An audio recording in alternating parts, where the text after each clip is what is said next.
ماه رمضان پشت در و عشق تو در دل، نادیدن روی تو مرا مشکل. یا رب تو مرا روزه آن چهره نفرما، از غمزه چشم دیگرم روزه باطل.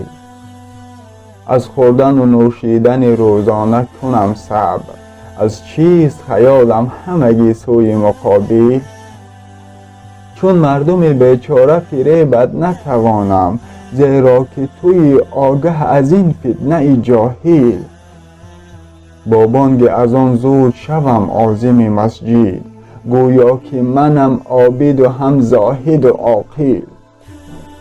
من نرخ و نوا را به دو چند میکنم افزون، زیرا نبود فکر یتیم و غم سائل.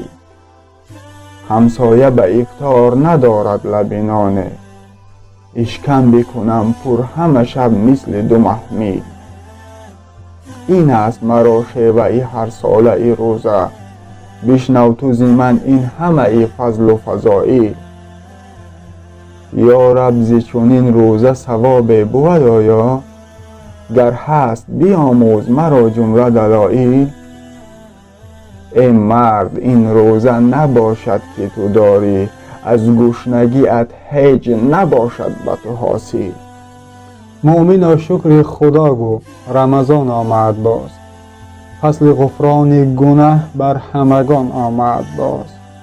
صبحگاهی تو برو سوی خدا سجده نما، زی مساجد بشنو بانگ اذان آمد باز. ذوالجلال است نگر شاه و گدا می شنود، حرف ما آن همه ناکرده جدا می شنود.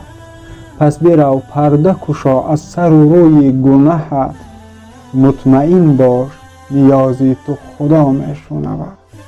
طلب روزه نما روز تو را افزاید، پوزش هر گناهت پرس خدا بخشاید.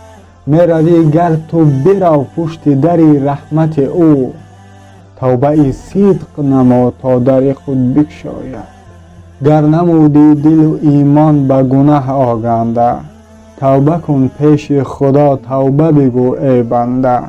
وعده داده است چو او وعده خلافی نکند، فصل غفران گناه از تو خدا بخشنده.